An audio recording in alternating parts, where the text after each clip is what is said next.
Dear students, today I would like to discuss interhalogen compounds. Myself Dr. Digna Varghese.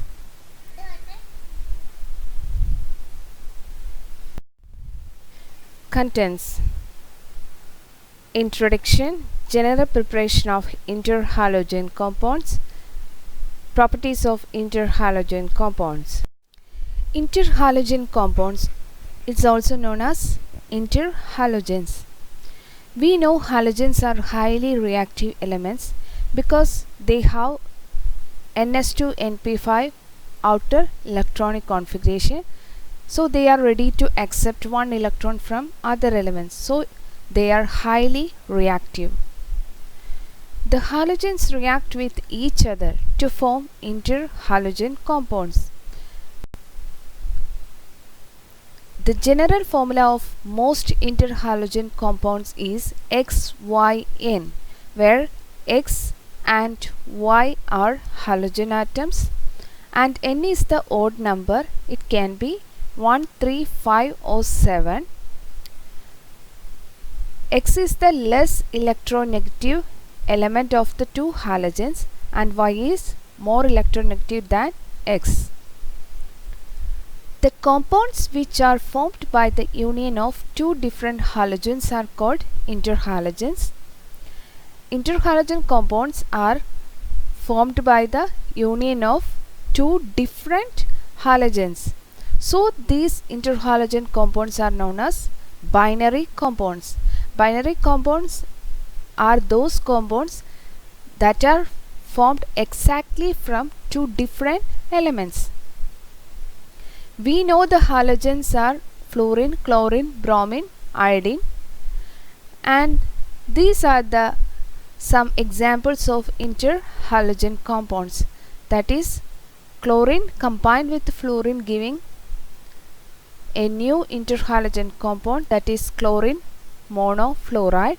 Here bromine, the reaction between bromine and fluorine, and that is bromine monofluoride, and in this case chlorine trifluoride form, and between iodine and fluorine iodine heptafluoride is formed, and we know the general formula is XYN.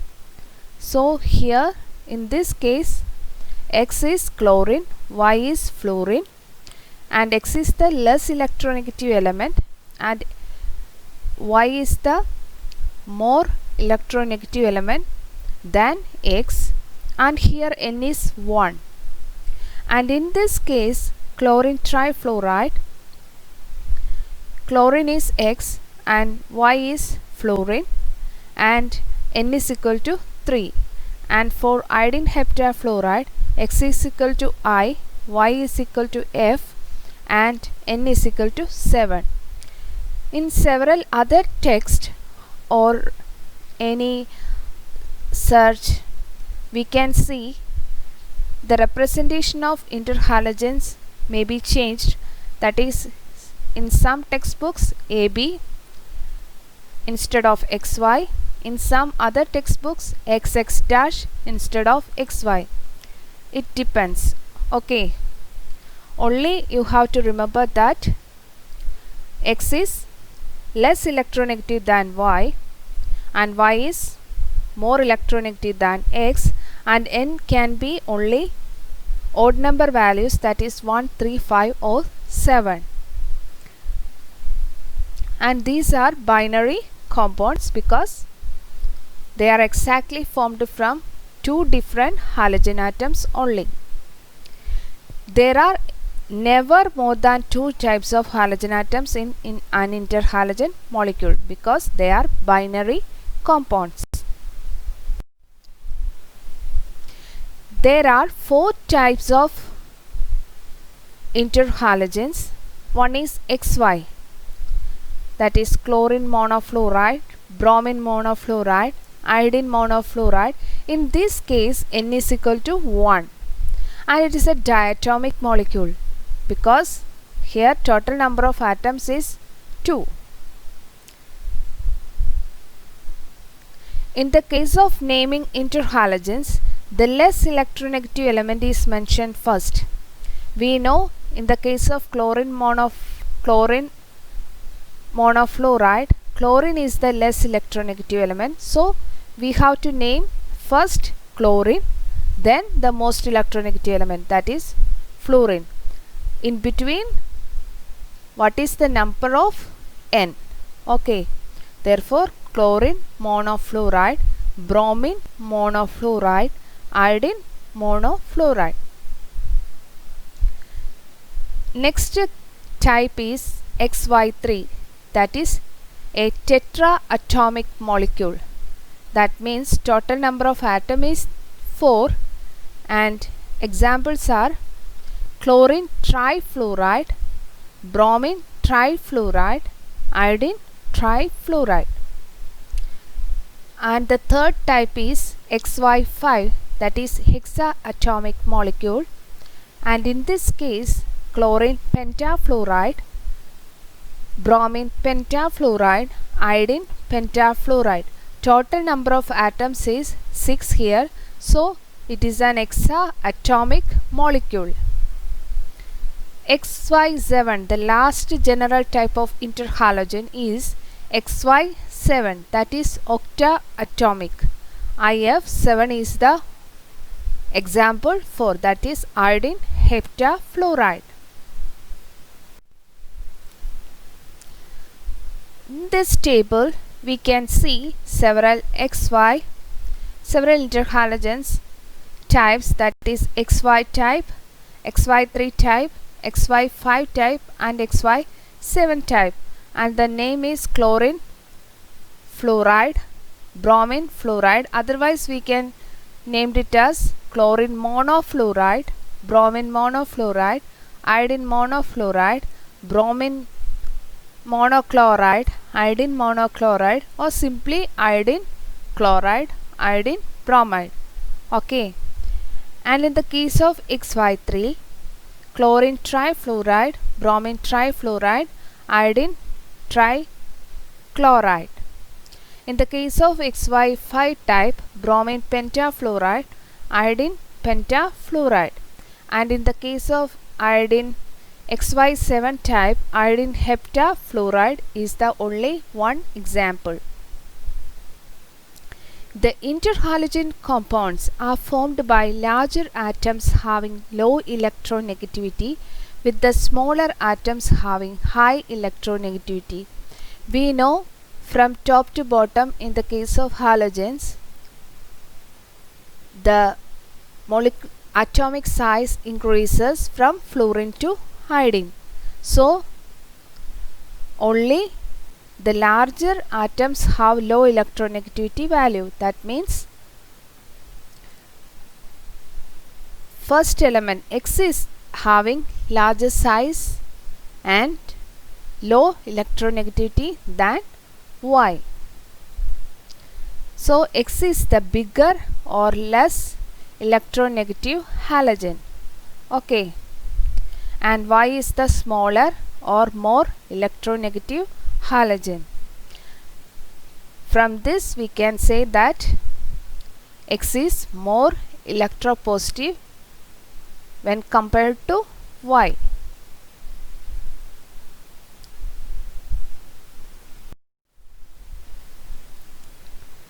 Interhalogens may be divided into two categories. First one is neutral molecules. They can be neutral, that is, for example, chlorine fluoride, bromine trifluoride, iodine pentafluoride, iodine heptafluoride. That is, these interhalogen compounds have no charge, so they are neutral interhalogen molecules.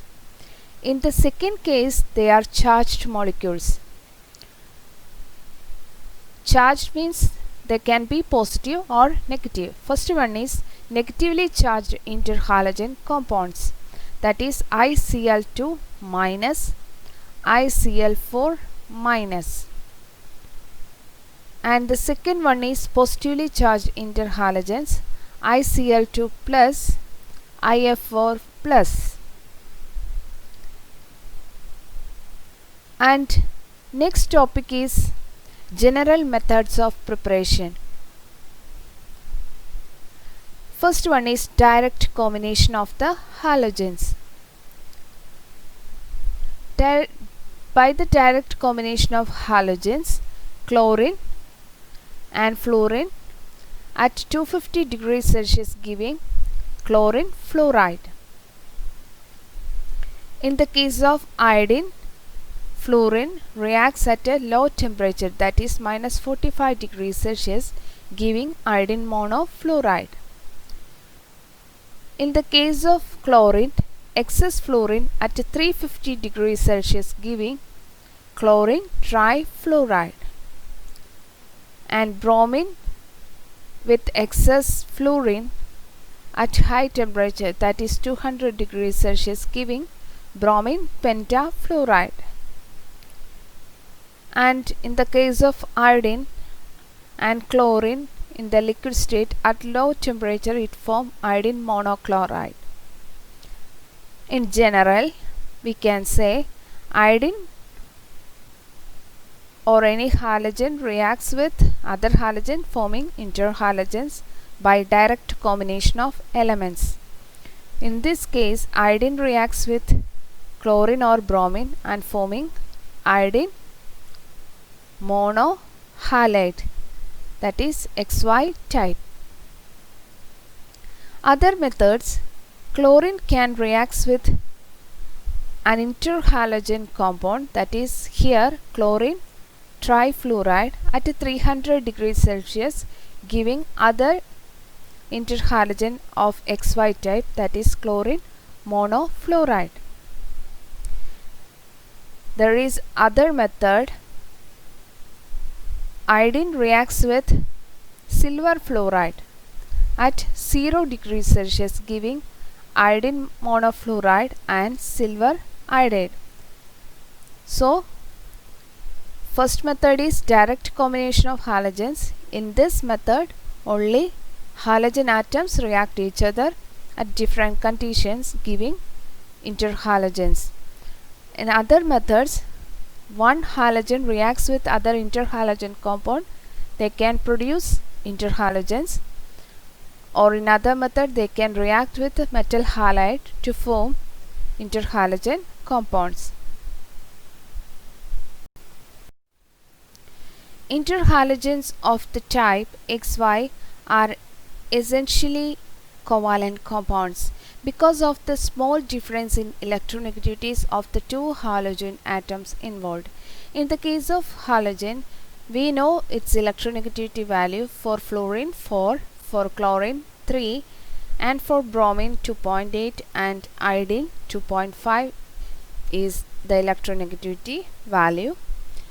And we know the rule, if the electronegativity difference, that is delta En, is greater than 2, that the compound is ionic, and if the electronegativity difference is less than 0.5, that for nonpolar covalent bonds, and in between the delta En value is in between 0.5 to 1.6, that is for polar covalent bonds.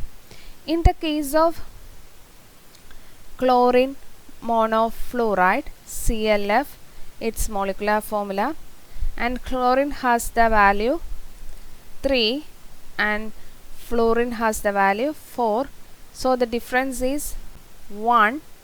4 minus 3 is 1, so this is in between 0.5 to 1.6. so the most of the interhalogens are polar covalent bonds or polar covalent compounds.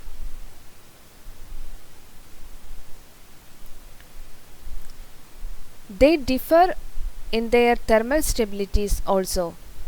For example, in the case of chlorine monofluoride is extremely stable, but iodine monochloride and iodine bromide are moderately stable. Bromine monochloride is unstable and readily dissociates reversibly into its constituents. That is, bromine monochloride reversibly dissociates into its constituents, bromine and chlorine. Sometimes it combined to form bromine monochloride, that is unstable, that can be reversibly into its components. And bromine monofluoride and iodine monofluoride are unstable and undergo disproportionation rapidly and irreversibly. In the case of bromine monofluoride, that is undergo disproportionation reaction and forming bromine and bromine trifluoride. In the case of iodine monofluoride, that disproportionate into iodine and iodine pentafluoride. So they are differ in their thermal stabilities.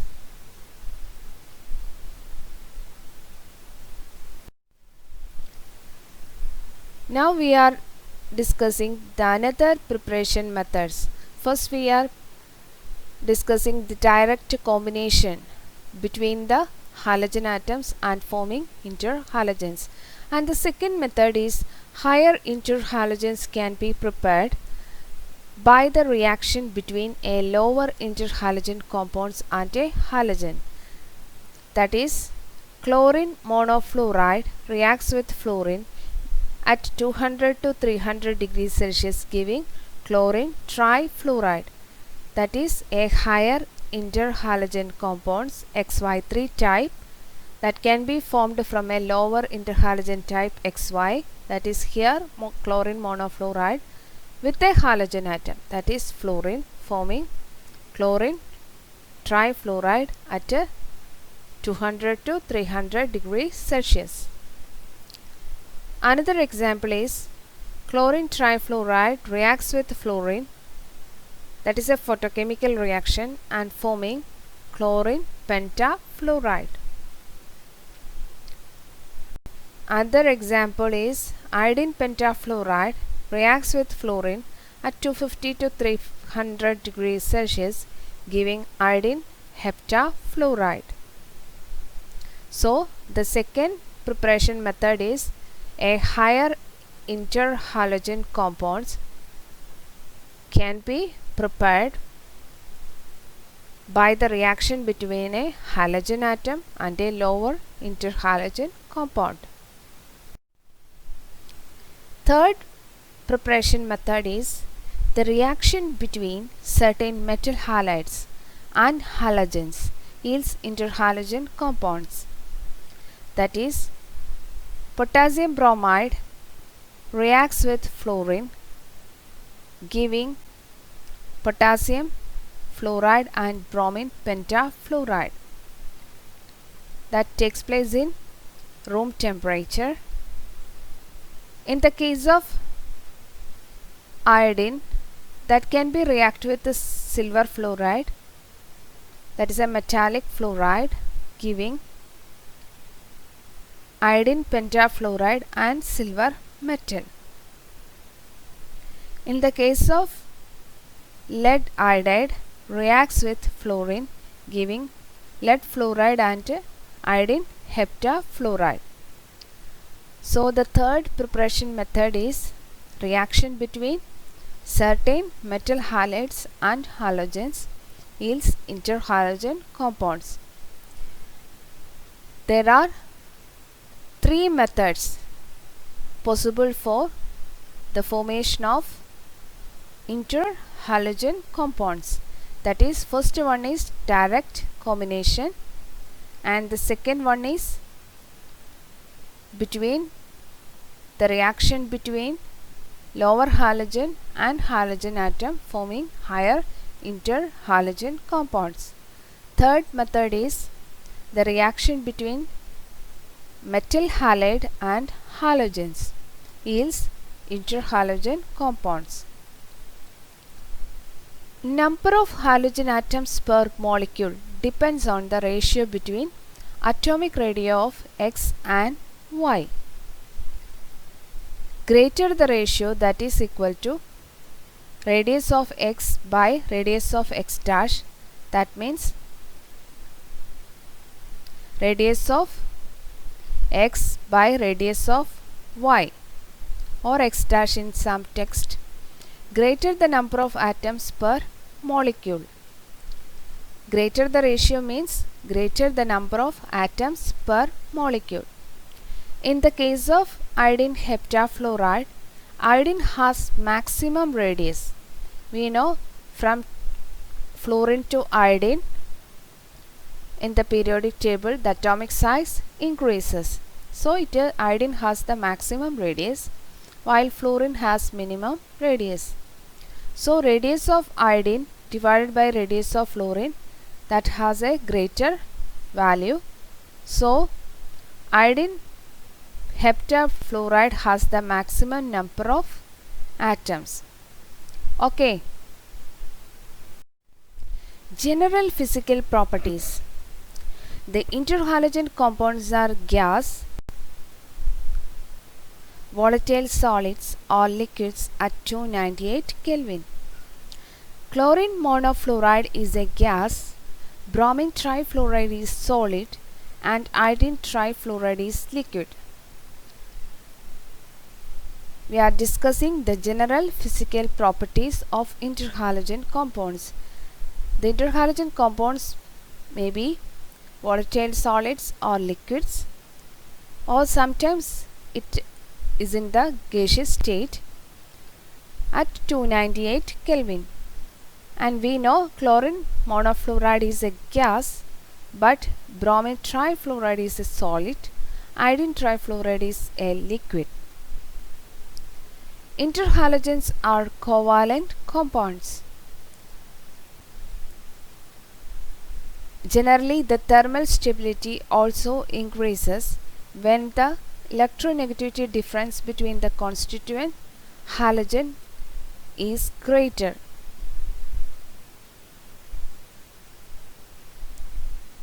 Here some interhalogens. Chlorine monofluoride, that is a colorless gas. Bromine monofluoride, pale brown gas. Iodine monochloride, ruby red solid, that is in the alpha form, brown red solid in the beta form, and iodine monobromide is a black solid. So the interhalogen compounds can exist in gaseous, solid or liquid state. They are covalent compounds and also they have differ in their thermal stability. Interhalogen compounds are diamagnetic. What is a diamagnetic material?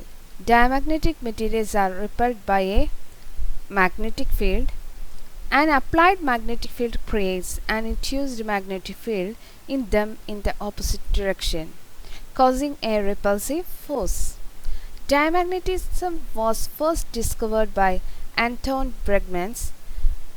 He was observed in 1778 that bismuth was repelled by magnetic fields.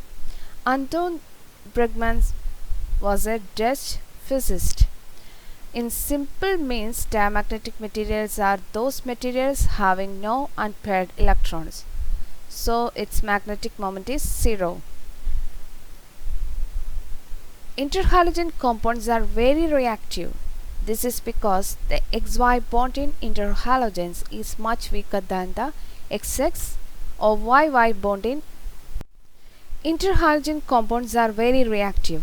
This is because the XY bond in interhalogens is much weaker than the XX or YY bond in halogens, except for the fluorine-fluorine bond, because in fluorine we know it is a very small size atom. Due to its smaller size, there is some interelectronic repulsions which making it unstable. In the case of interhalogens, their melting and boiling points are relatively higher. The greater the electronegativity difference between the constituent halogens, the more polar the compound will be. The greater will be the intermolecular forces and hence the greater will be the melting and boiling points. As the polarity increases, the melting point and boiling points also increases. General chemical properties of interhalogen compounds. Interhalogen compounds are more reactive than halogens except fluorine, because we know in XY bond in an interhalogen compounds is weaker than the bond between the identical halogen atoms. That is XX bond in X2 and YY bond in Y2 except the fluorine-fluorine bond. So they can react with other compounds and forming new products. Here the first reaction is with water, that is action with water. Like halogens, an interhalogen compound is hydrolyzed by water. Here a halogen atom, halogen acid of the smaller halogen and an oxo acid of the larger halogen are produced. In the case of iodine monochloride undergoes hydrolysis, we get two products. One is a halogen acid and the other one is an oxo acid. Remember, an halogen acid is formed from the smaller halogen atom of the interhalogen compound, and also the oxo acid is formed from the larger halogen of the interhalogen compounds. In this case, iodine monochloride, chlorine is the smaller atom, so it is formed hydrochloric acid, and iodine is the larger atom, so it forms hypoiodous acid. In the case of iodine trichloride undergoes hydrolysis giving hydrochloric acid and hypoiodous acid. Okay. And in the case of bromine pentafluoride, fluorine is the smaller size here, so hydrofluoric acid is formed, and bromine has the larger size, so it forms oxo acid, that is bromic acid is formed. In the case of iodine heptafluoride with water forming In the case of iodine heptafluoride, which reacts with water giving smaller size fluorine forms hydrofluoric acid and larger size iodine forms orthoperiodic acid. Other reaction is when chlorine pentafluoride undergoes hydrolysis giving fluorochloroxide and hydrofluoric acid. And in the case of iodine heptafluoride, that can undergoes hydrolysis in different conditions giving iodoxofluoride and hydrofluoric acid. Interhalogen compound undergoes hydrolysis. It gives different products depending on the reaction conditions. For example, iodine heptafluoride can form hydrofluoric acid and orthoperiodic acid. At the same time, between the same reactants, the reaction happens at different conditions forming iodine oxofluoride and hydrofluoric acid. Okay, so the hydrolysis reaction depends on the chemical or the reaction conditions. We have to remember that when an interhalogen compound is hydrolyzed by water, the smaller size halogen atom can form halogen acid and a larger halogen can form oxo acid. Okay.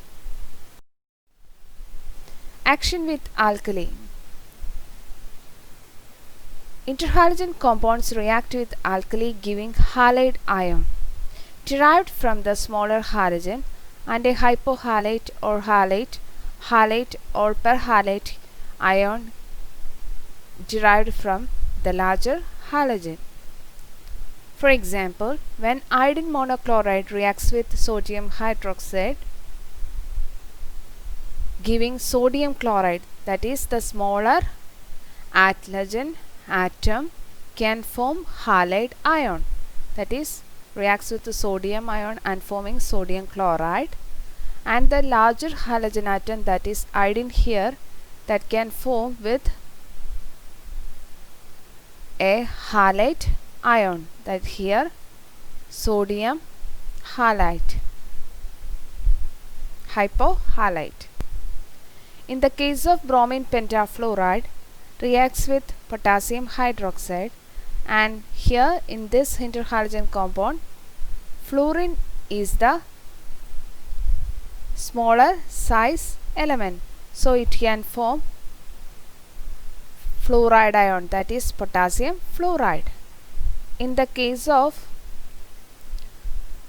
bromine pentafluoride, bromine is the larger size halogen atom, so it can form halide, so it forms potassium bromide, that is a smaller halogen atom can form halide ion and a larger one can form hypohalite, halide or perhalate ions depending on the interhalogen compound. Addition reactions. Interhalogens of the type XY add at the multiple bonds of the unsaturated organic compounds, just like chlorine or bromine. For example, ethylene reacts with iodine monochloride. Just add this iodine monochloride to this double bond and we will get 1 chloro 2 iodo ethane. Just addition reaction. Interhalogen compounds can form addition reactions with multiple bonds, just like halogen atoms. Action with alkali metal halides. Interhalogen compounds react with alkali metal halides to yield polyhalides. Polyhalides means different halogen atoms and forming negative charged species. In this case, potassium chloride reacts with iodine monochloride and forming potassium ion and ICl2 minus. That is ICl2 minus is a polyhalide. Another one, potassium chloride reacts with iodine trichloride, giving potassium ICl4 minus. And in the case of potassium fluoride, reacts with bromine trifluoride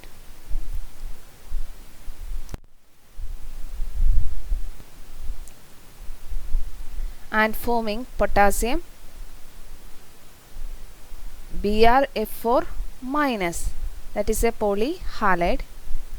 And in the case of cesium iodide, reacts with bromine monochloride, giving IBrCl minus as the polyhalide. And in the case of cesium fluoride, reacts with iodine pentafluoride and forming IF6 minus is the polyhalide. In these reactions, that is interhalogen compounds reacts with the alkali metal halides, that is sodium, potassium, cesium, etc., and forming polyhalides. Action with water, they can form halogen acids and oxo acid. In the case of alkali metals, alkali and interhalogen compounds reacts with alkali, that can form halide and hypohalate or halide or perhalate can be formed, and they can undergo reaction with alkali metal halides also. They can form polyhalides and they can also undergo addition reactions. These are the most common chemical reactions by the interhalogen compounds. Uses of interhalogens. It acts as a non-watery solvents, Some interhalogens such as bromine trifluoride, iodine pentafluoride, iodine monochloride are good halogenating agents. For example, in the case of chlorine monofluoride, it can react with metal selenium and forming selenium tetrafluoride and chlorine. In the case of chlorine monofluoride, tungsten reacts with and forming tungsten hexafluoride. So it acts as a fluorinating agent here. In the case of carbon monoxide, reacts with the chlorine monofluoride giving COFCl. In this case, it acts as a chlorofluorinating agent. Okay, so many interhalogen compounds can react with metals or some other compounds. In these reactions, they can act as either halogenating agent or mixture of halogenating agents. That means some case it acts as a fluorinating agent, in other case it acts as a chlorofluorinating agents. So generally they can say that they are good halogenating agents. In the case of bromine pentafluoride is too reactive to generate fluorine. That means it is an extremely effective fluorinating agent. So it is being able to convert most uranium compounds to uranium hexafluoride at a room temperature. So it is highly reactive fluorinating agent because it can undergo disproportionation reaction and forming fluorine and bromine. A number of interhalogens including iodine heptafluoride are used to form polyhalides. Iodine heptafluoride reacts with bromine trifluoride here and forming polyhalides, that is IF6 plus and BRF4 minus. Beyond that, iodine monochloride has several applications. They can be used as to measure the saturation of fats and oils or act as a catalyst in some reactions. The most important use of this acts as a Witch solution, that is iodine monochloride dissolved in acetic acid, which is used to determine the iodine value of a substance. In the case of compounds such as unsaturated compound, it can add iodine monochloride, undergo addition reactions and forming saturated compound. By this reaction, we can determine the iodine number or iodine value of a compound, that is the chemistry.